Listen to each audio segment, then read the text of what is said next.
श्री वागेश्वर बिरदेव पायी दिंडी सोहळा या आपल्या सर्व दिंडीमधील या सर्व महिला यांना एकसारखी साडी देऊन आपल्या दिंडीची आज आपण शान वाढवलेली आहे। हे अशा पद्धतीनं सर्वांनी एकजुटीनं या दिंडीची शान वाढवावी। धन्यवाद। हे आता फुरसंगीमधून आता दिवे घाट देवाच्या उरळीतून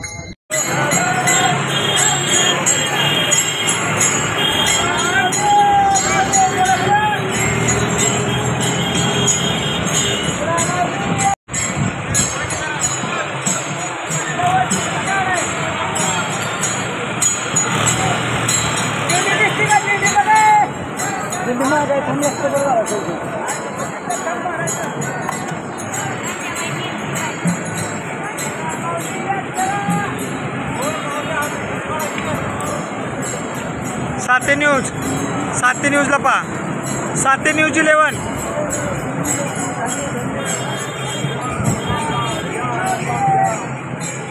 हे पहा, अर्थाच वारकरी पुण्यातील मुक्काम संपवून दिव्य घाटाकडे प्रस्थान झालेलं आहे।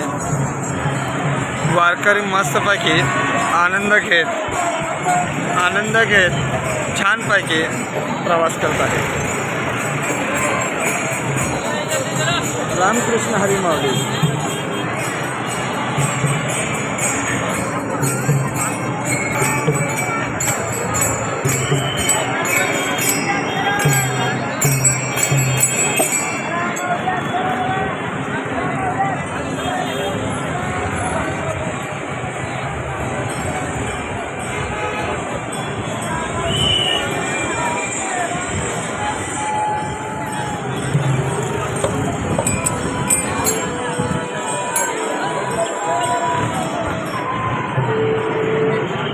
कोणत्याही प्रकारचा थकवा न जाणवता वारकरी दिव्य घाटाकडे प्रस्थान झालेला आहे।